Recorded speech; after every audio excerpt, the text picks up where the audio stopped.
Earth Ethics, etika planet. Tapi ini saya tanya serius nih, Bung Rocky ya, bukan bermaksud mengadu domba. Pernyataan Sekjen Gerindra ya, yang meminta, bahasanya halus ya, meminta ditunda dulu ekspor pasir laut, atau Pak Jokowi bilangnya ekspor sedimen.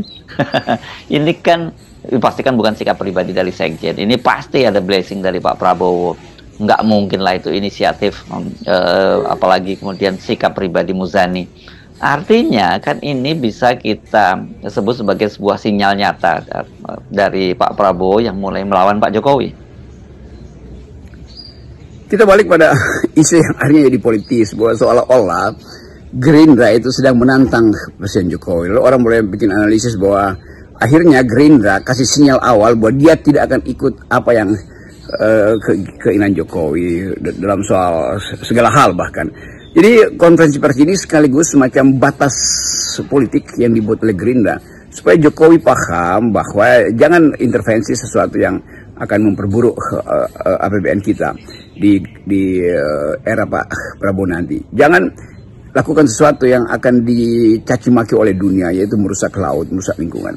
Nah, paham semacam ini atau dalil semacam ini harus kita beri aplaus bahwa kabinet Prabowo itu akan berupaya atau menunjukkan dari awal bahwa perusakan lingkungan itu berbahaya bagi generasi.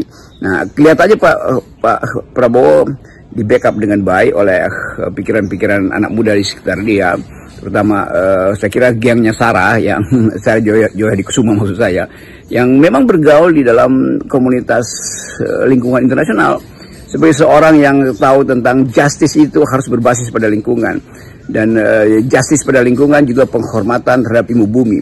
Penghormatan terhadap ibu bumi itu satu nafas dengan penghormatan pada perempuan. Jadi ekofeminis yang akhirnya menuntun kebijakan nanti.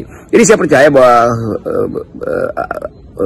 politisi-politisi muda yang bermutu seperti Sarah Joyo Hadikusuma itu memerlukan dukungan maksimal dari Partai Gerindra supaya kebijakan Pak Prabowo nanti itu terlihat ramah lingkungan tuh.